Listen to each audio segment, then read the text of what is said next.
If you are looking for a speaker for your organization, look no further than Dr. Janice Fortman, an international speaker, award-winning author, and producer and host of Relationship Matters TV. What sets her apart is that she connects the heart of relationships with the power of communication and leadership. Dr. Jan's goal is not simply to inspire audiences for a moment, but to give them the insight and tools to transform the way they live, lead, and relate to others. Contact her at drjan@drjanicespeaks.com or 1-877-667-7325.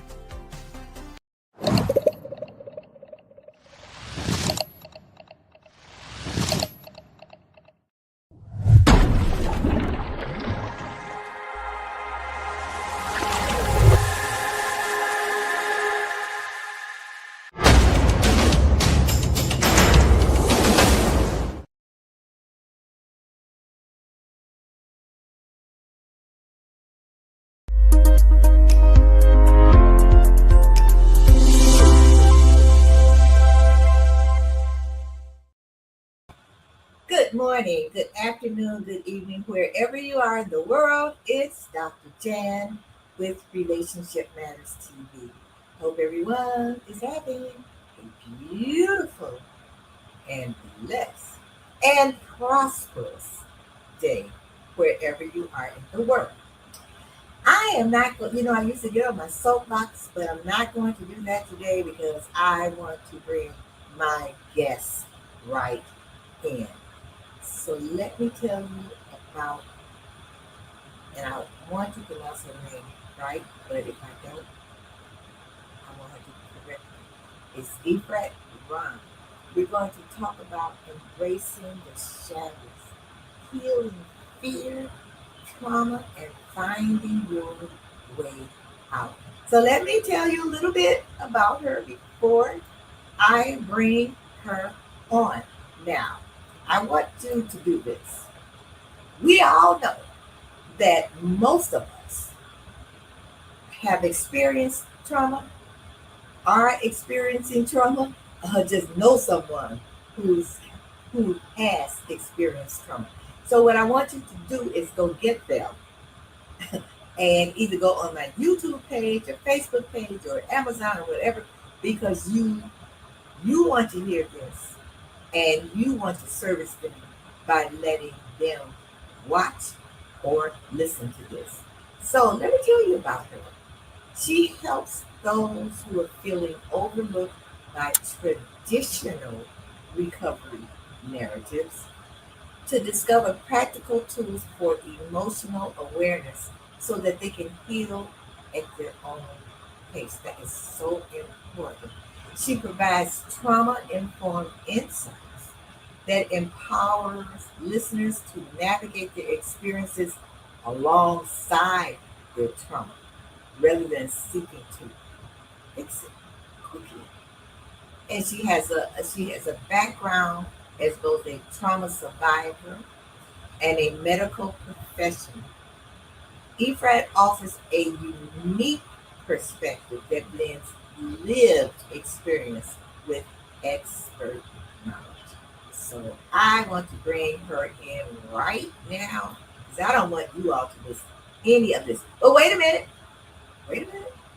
Before we do that, just want to show you just a little bit more about different. And I know I put it right here so I could see it right now. And now I don't see it. But I will bring it to you a little later. Found it. Here it is.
So, have we piqued your interest? I know we have.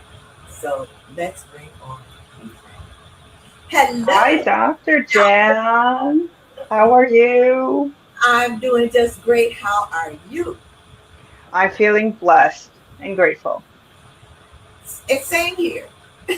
It's same here. So where are you? Where are we visiting? I should say, where am I visiting today? Where are you located? I'm located in the Northeast of the United States in Massachusetts, and that's as far as I want to go. Um, Okay. I like to protect my privacy. I have, Okay. I have my boundaries, and that's one of them. I don't want people randomly knocking on doors or, showing up next to my car being like, wrote that book. I'm like, yes, and how can I help you? Because this is very weird, Okay. I got you. at least now. Okay. Yeah. Say at least now. Right. At least. Maybe in a couple years it'll be a little less weird, but in the beginning, I think it's a little weird that you would do that. I don't know. Yeah. Yeah. Yeah. Okay. So let's talk about you and what you do. And as I said, in the introduction, we all experience trauma, all different kinds of trauma. So, what the first thing I want to ask you is what made you decide that this is helping people with trauma in a different kind of way? What made you decide that this is what you want to focus Well, I was in the medical field. I was a pharmacist.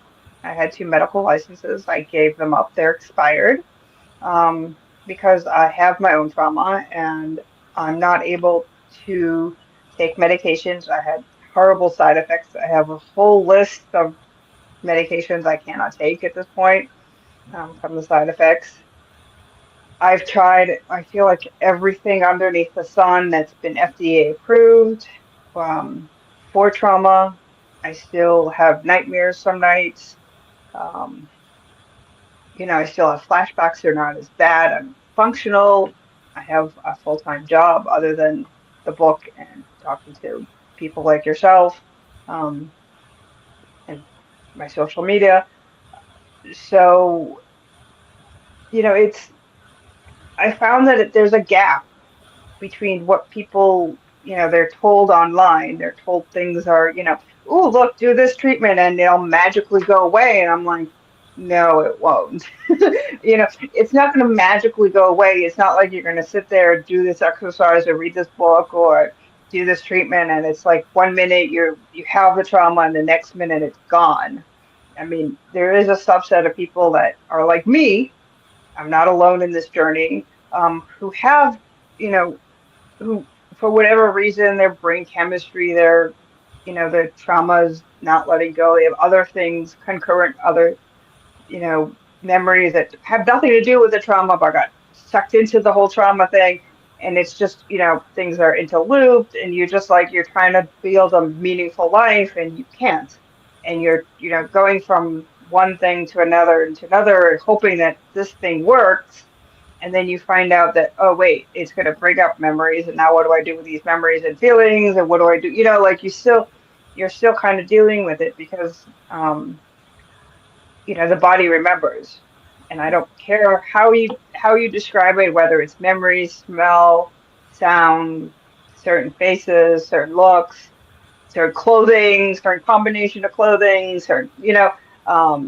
the body will remember and you'll be suddenly triggered. You'll be standing at the cashier, for instance, and suddenly you get a whiff of perfume from someone and it's like you're back into whatever it is that happened because that smell brought that feeling up, like food, for instance, and I can give you an example. This food is so sensorial that you could literally talk to someone about brownies and how good and gooey that you've made this great batch, and suddenly they'll be transported. They can smell it, and you don't have any brownies, right? They're not out of the oven.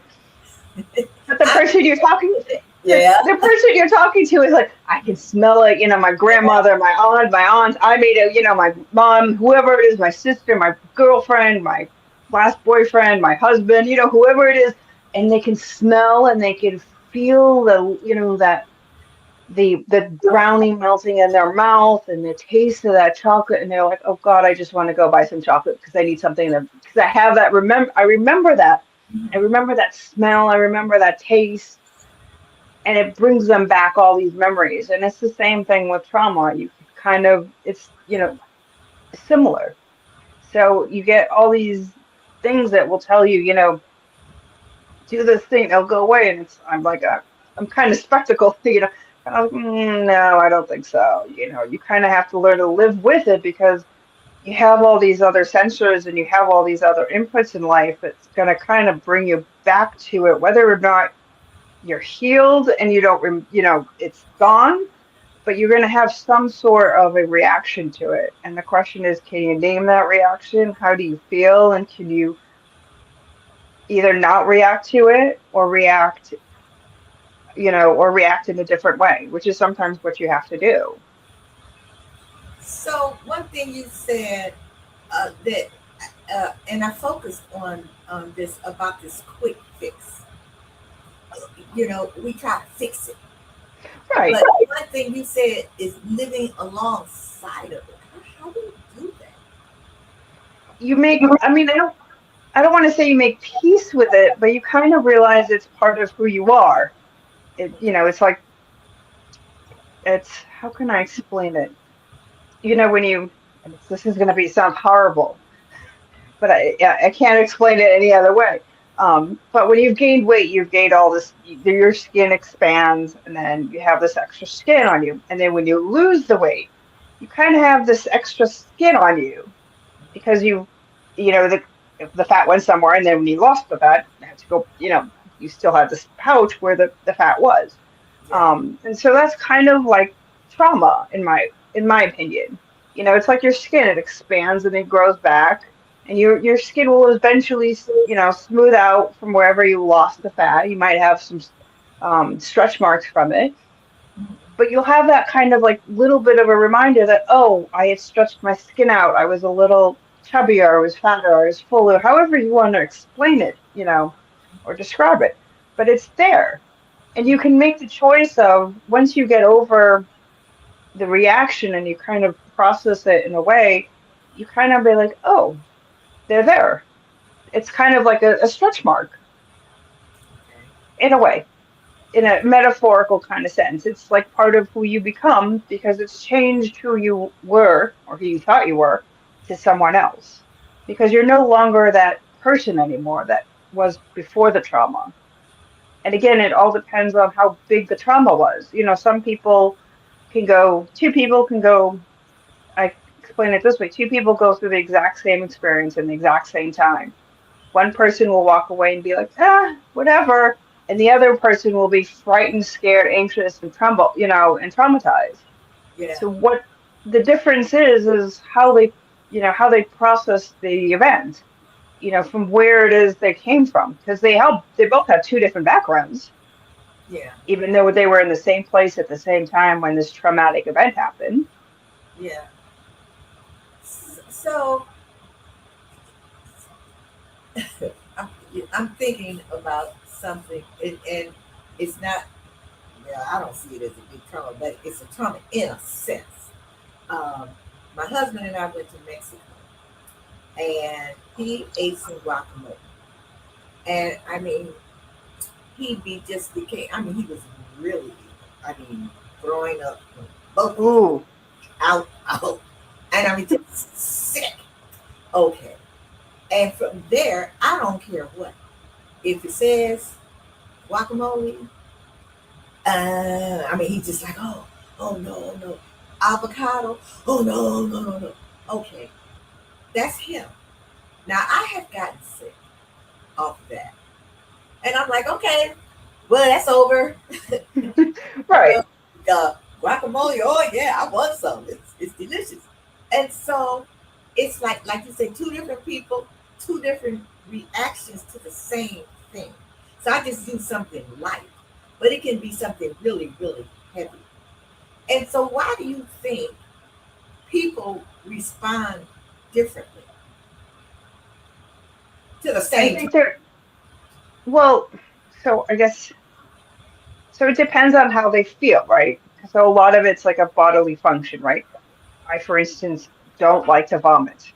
Just a personal, and I can understand your husband's reaction. Like it must have, if it was a very violent vomiting and a very violent diarrhea, and I don't know what happened exactly. I'm just saying, generally speaking, when you have bad food, comes out one way, it comes out the other. And if it was really bad and he associated it with it, as opposed to saying, oh, like you did maybe, oh, it's just, that avocado or that serving of guacamole, maybe the next one's better.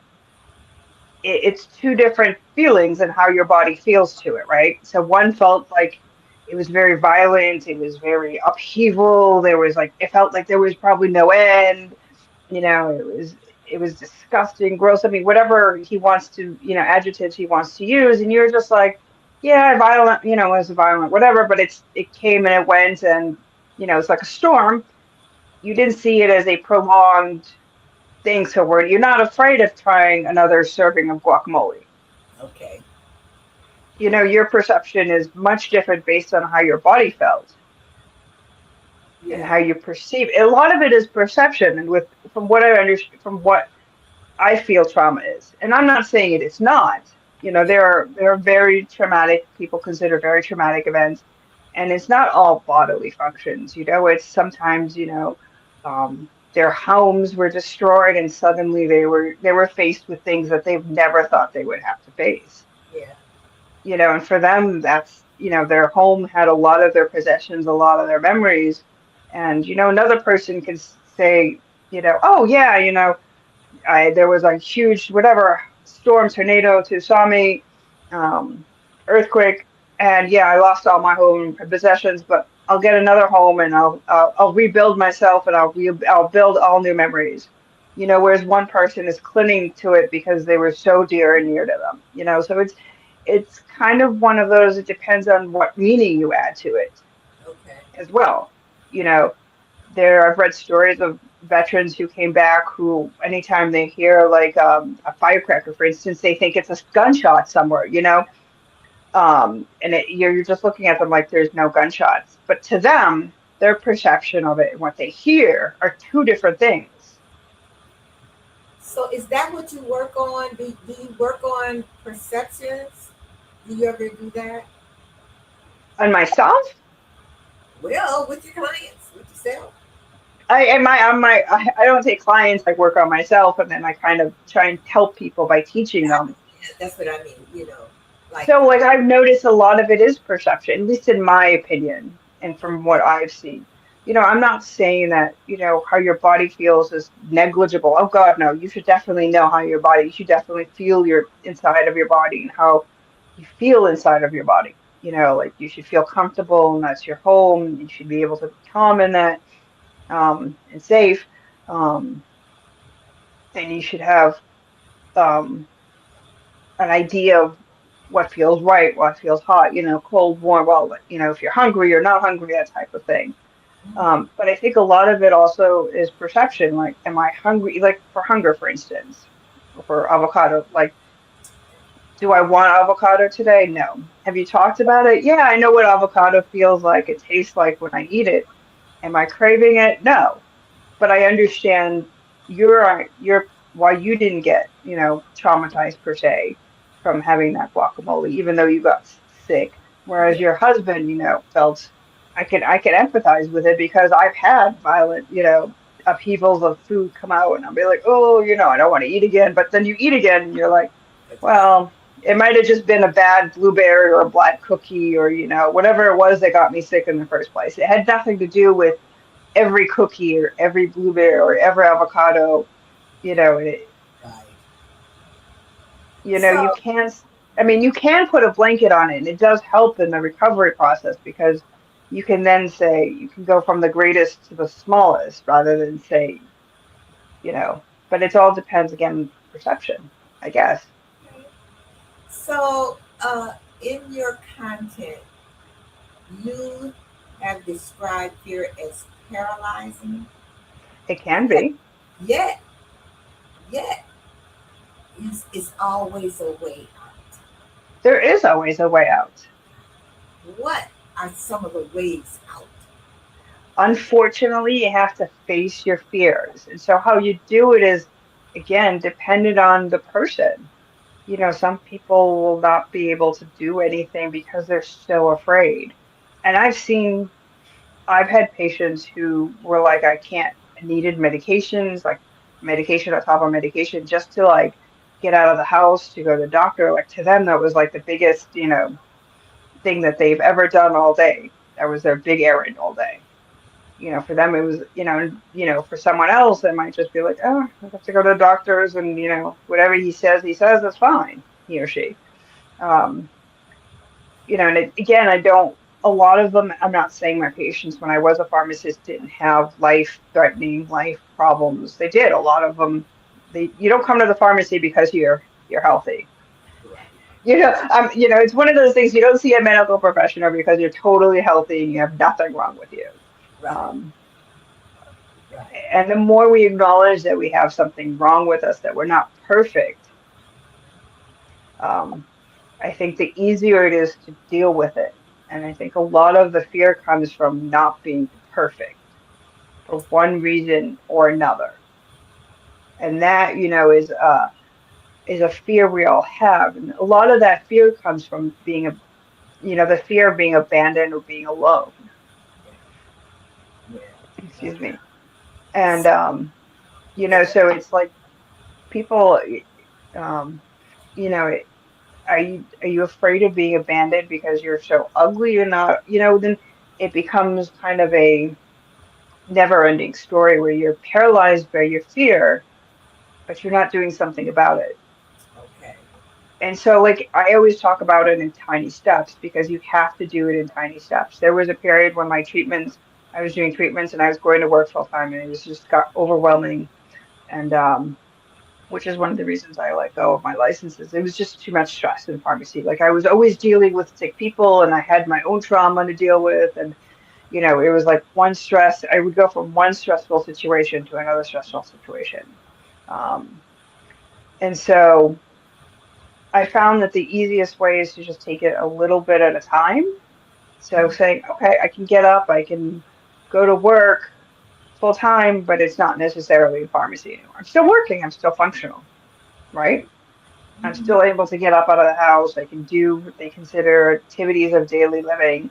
I can get up, I can shower, I can make myself food. Um, you know, I can take a walk. Um, and so I started to also become more grateful as things progressed because each time I was able to do something, I became more grateful that I was able to do it. Because I had a fear that when I was going through my trauma therapy, it exposed a lot of my traumas, like all at once. I tried not to do it. It just all started to overlap. There was no, it was just like a big stress ball. And I had all these fears and I like had to kind of start doing things little by little by little because there was no way, it was overwhelming. And then I would start getting fearful that I could never do anything again and terrified. And, some of these fears were not even rational fears, Yeah. and so it was one of those things I just kind of taught myself that if you do things little by little by little, before you realize it, you've taken three big steps, and that fear that you thought was so huge 4 steps ago is not that huge anymore. Okay. Do you think that people, with the work and like you said, taking those step by step, do you think people ever get over their trauma, or is it always, you know, back here? It depends on the person. Again, it depends how interconnected it becomes in other memories with other things that you know that you can't quite get rid of. And so I think the question is how emotional do you want to get? And so for me, when I did EMDR, I was just happy if the emotion went from a 10 to like a 6, you know, and that for me was a goal. People were like, that's strange. I go, no, because at a 6, I'm really functional. At a 10, oh my God, I don't want to leave my house. I don't want to get off the couch, like, don't talk to me, just leave me alone type thing. So, So it was a question of, I don't know if, and again, it's all very personal because each person's trauma is different. yeah.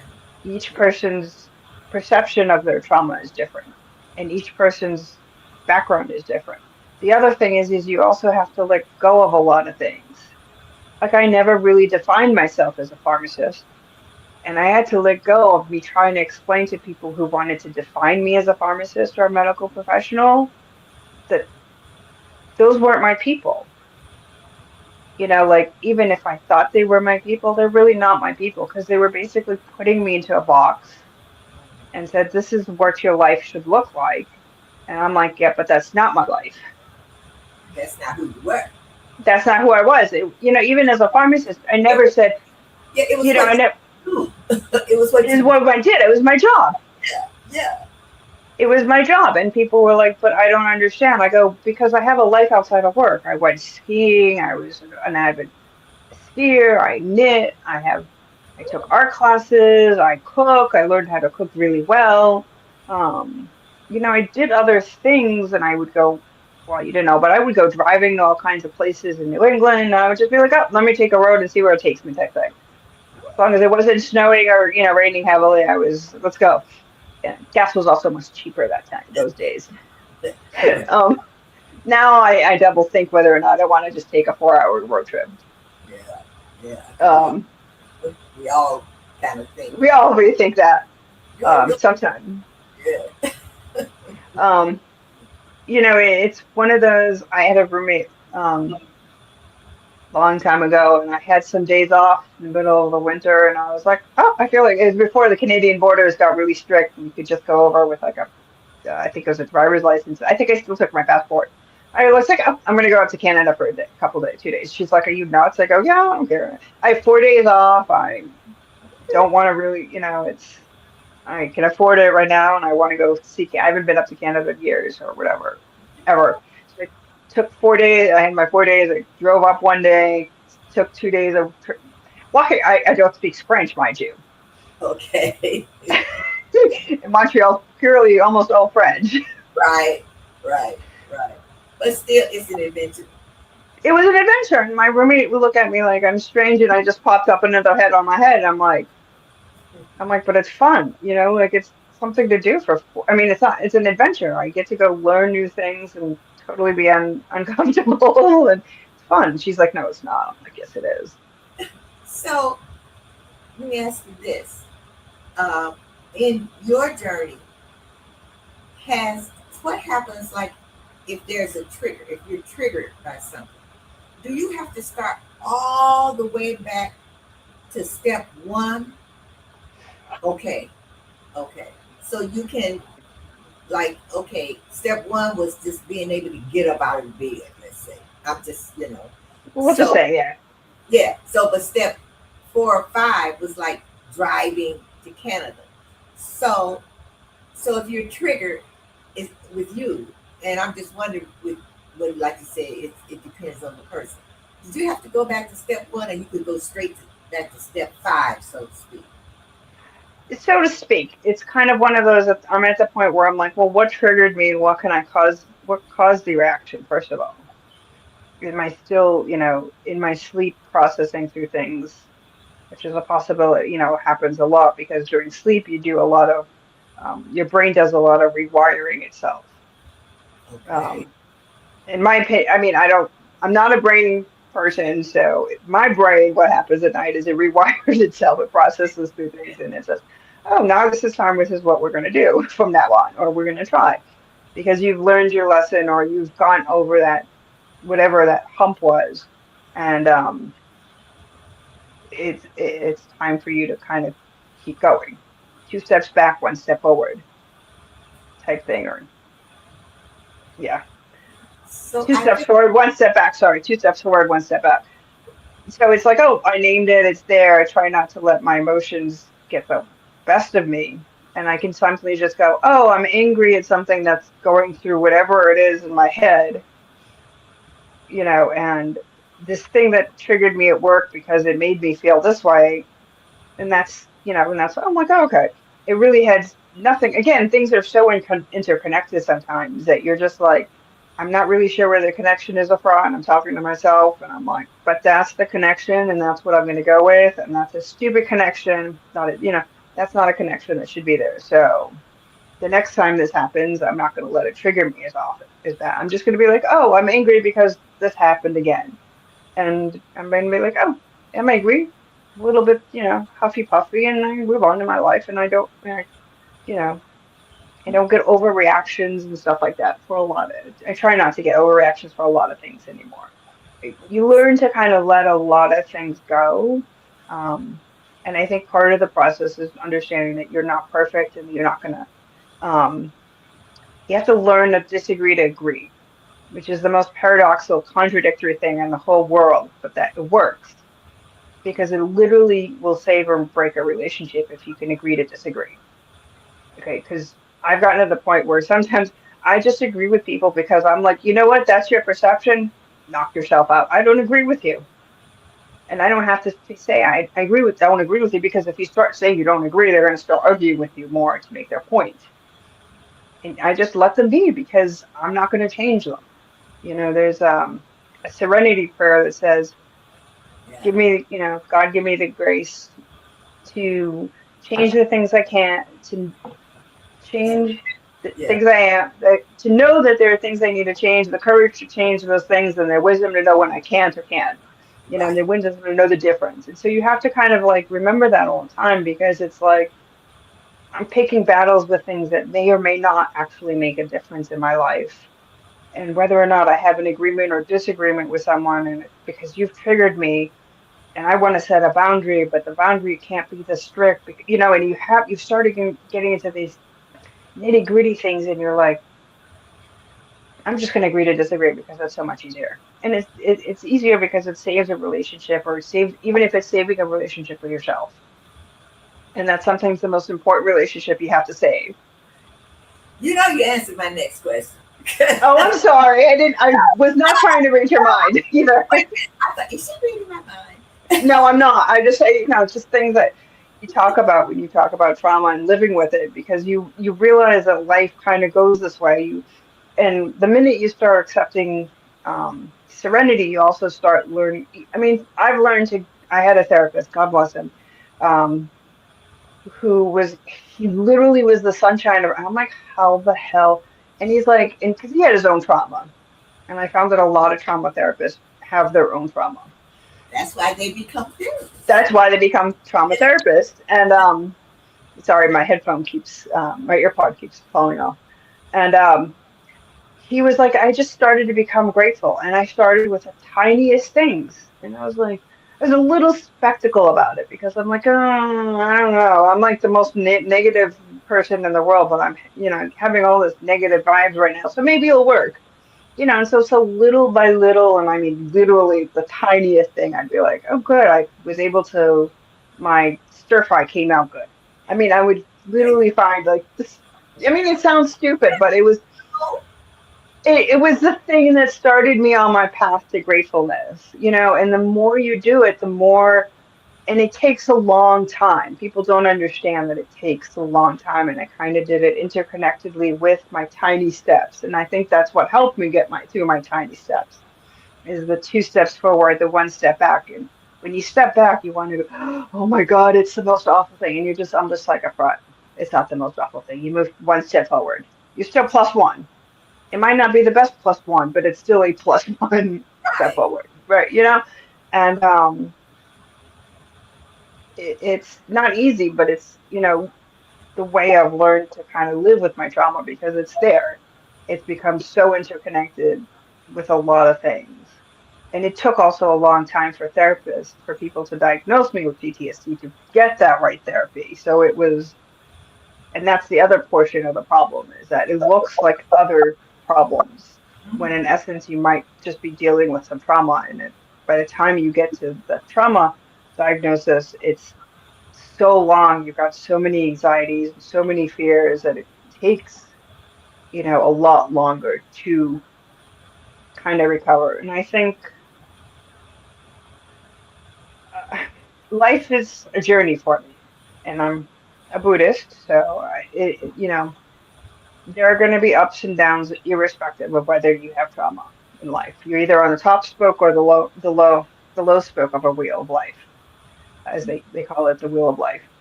And so I think learning with trauma is that to learn to accept the positive, which is so hard because you're Yeah. so used to the negative, right? And But again, using, the tiny steps and the gratefulness, it showed me that there is some goodness in the world and that I can do these things and, things can get better. okay. So, so you brought up that you were a Buddhist, but I I also read am. something about you about golf. I am gothic. I will wear black until the day I die if I can help it. This is probably like the lightest, this is like a grayish blue. I was like, I'm not gonna go full goth. I don't do like the gothic, like the white makeup, but I'm definitely pale. Skinned is in the middle of July, a lot of people come in with suntans where I work and I'm like, ooh, I'm really white. But I like it, I literally am. I think I was a skier. I mentioned I skied, and so ever since I skied, I've been putting on a lot of SPF, and so I've kept my skin pretty white, mostly because I turn like a lobster and burn really quickly.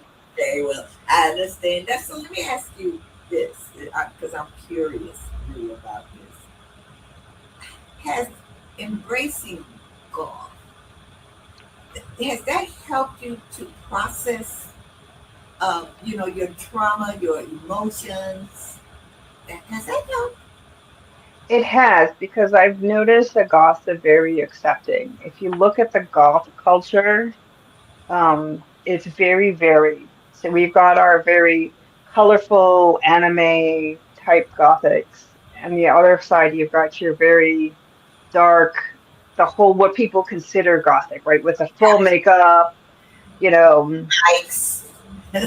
spikes, it's more punk sometimes than it is goth. There's a lot of different cultures in goth aesthetics. It's, people are like, you're so morbid, and we're all like, yeah, but we're all gonna die anyway, so we might as well celebrate it, right? We're all gonna die, we at least accept death.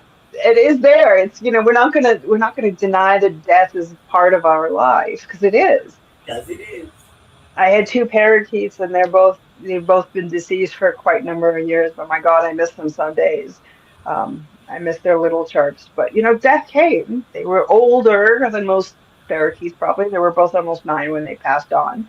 Um, Okay. they were pretty old for parakeets. Yeah. Yeah.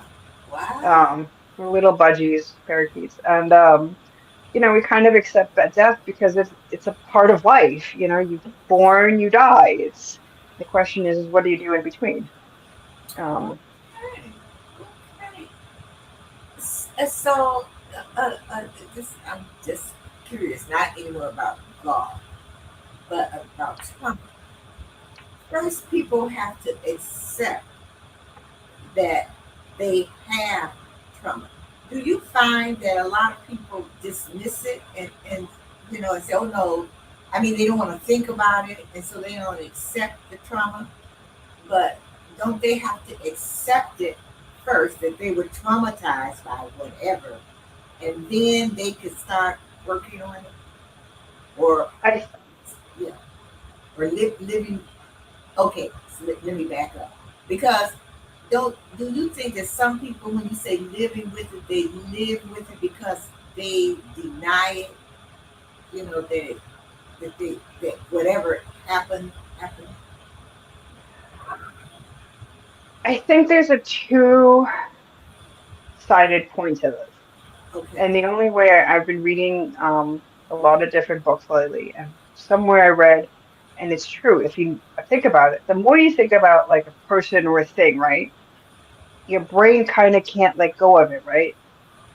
You're so hyper focused on it, you don't notice anything else. It's like literally like a little code. That's all there is in your life, right?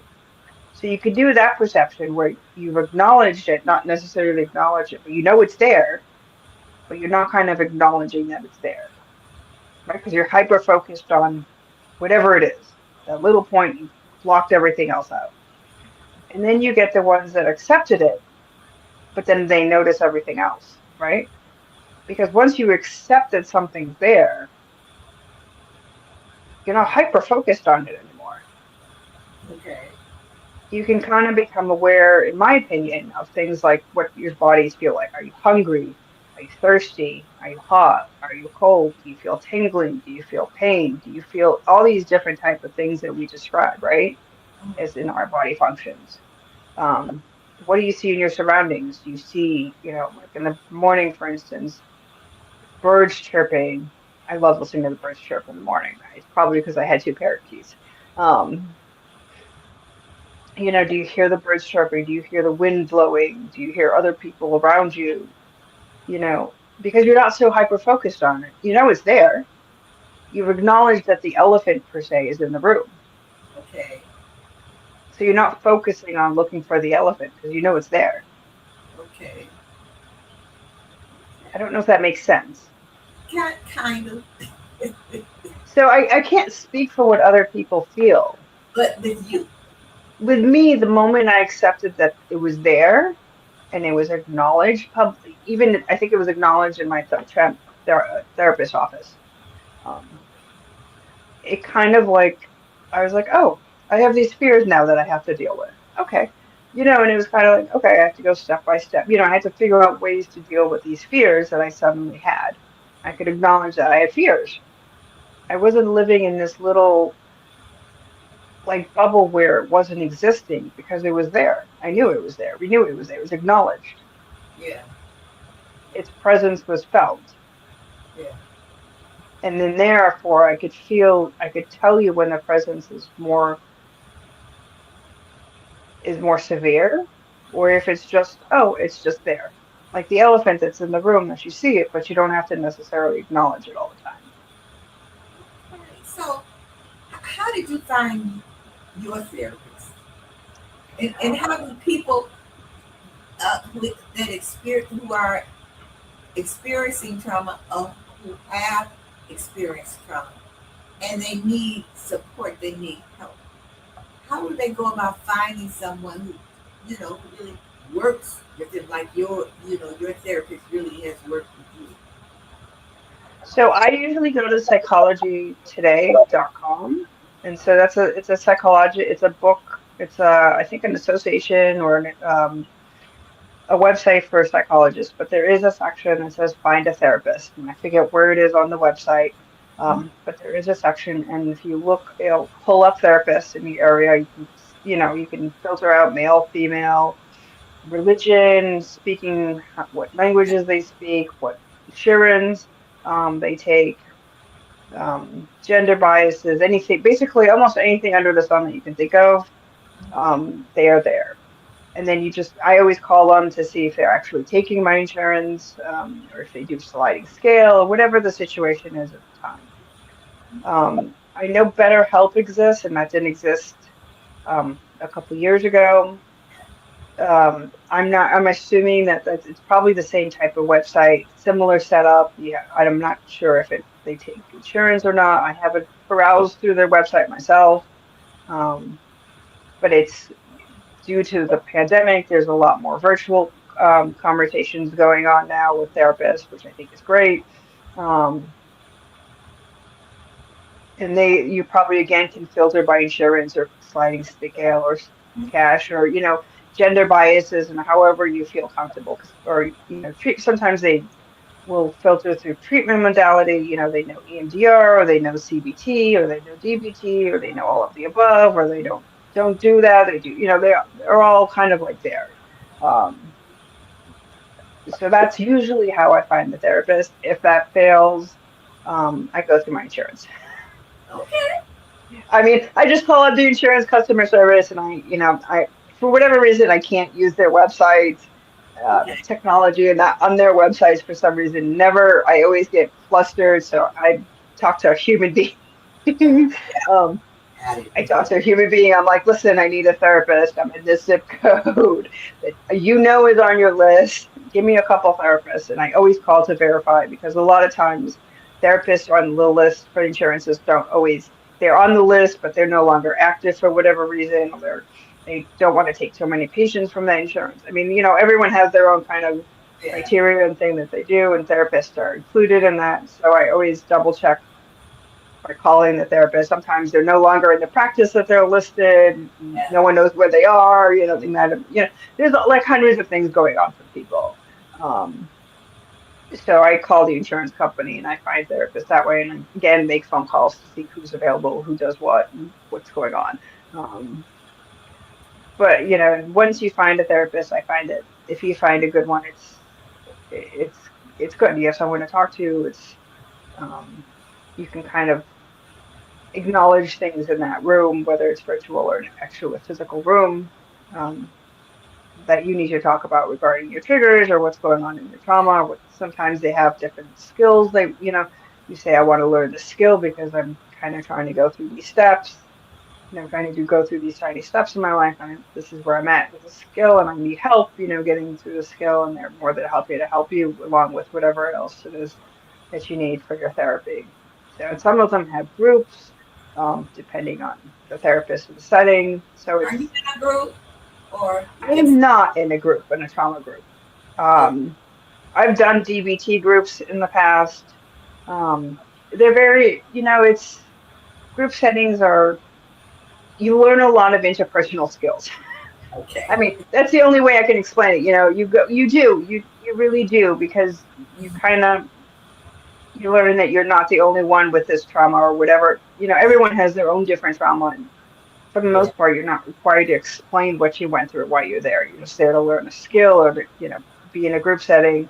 Um, and there's a lot of things being taught rather than just, for instance, I did a DBT group, rather than just DBT, for instance. There's, again, a lot of interpersonal skills that you learn. Um, you remember them and sometimes you use them, sometimes you don't.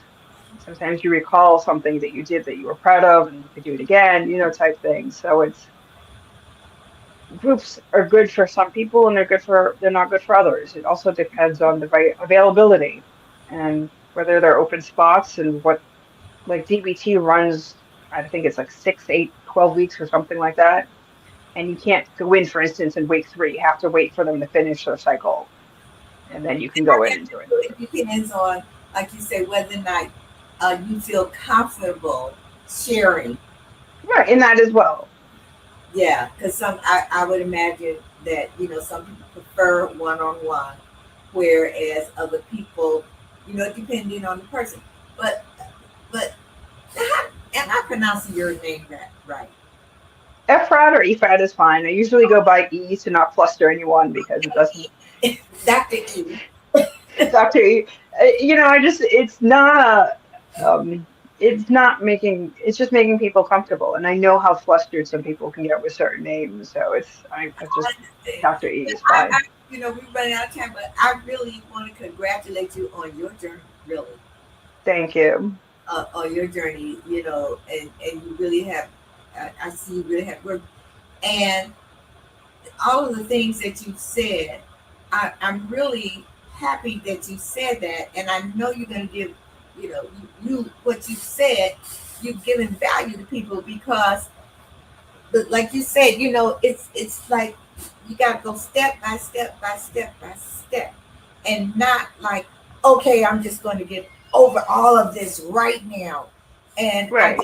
I love that, what you said, and it's been enlightening, our conversation, and informative. I'm glad, And now, and I'm grateful. same here. Same here. Now, did you want people to contact you if they want to talk to you about how to live with their trauma? They can, but I think it's more important that they learn that everyone does it differently. Okay.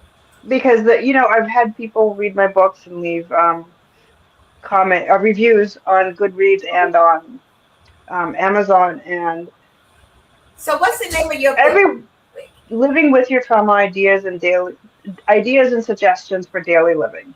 And it's on. And it is on Amazon in both paperback and Kindle version. Okay, so let me tell you because we only got a minute. My audience, if you can't remember the title of her book, you can go to Amazon and look it up by the author. And so you can, for those who are watching, you can see her name. I'm going to call her Dr. E. But for That's cool. those who are audible only, it's EFRAT. That's her first name. EF as in Frank, R as in real, AT as in Tom, Ron, RON. Thank you so much, Dr. E. Thank you so much for really kind of enlightening us. And I really hope that the audience, when they see this, that they will take what you say and really internalize it and use it. But I really want to thank you for being a guest on my show. I really Thank do. you. Congratulations again on your journey. Thank you so much, Dr. Jan, for having me, and it's been a pleasure as always. A plum pleasing pleasure, like old folks used to say. It's like a it's like a good gooey chocolate brownie pleasure. Oh, I enjoyed it so much. I love talking about my stuff. It and, makes and, me happy. and my fingers are sticky. So you take care. You as well, dear. Thank you. Okay, bye bye. Bye. Wow, this has been great. And look, when this is on, um, I am going to put this all over my social media, and I'm going to contact all of you out there to make sure that you watch this episode because it's very, very, very important. As I said in the beginning, you're either suffering from trauma, have, or you know somebody who has, or you will. So remember, there are all kinds of relationships and all kinds of relationship matters. Life is about relationship with other people and with yourself. So with that, I'll see you next time. Bye bye.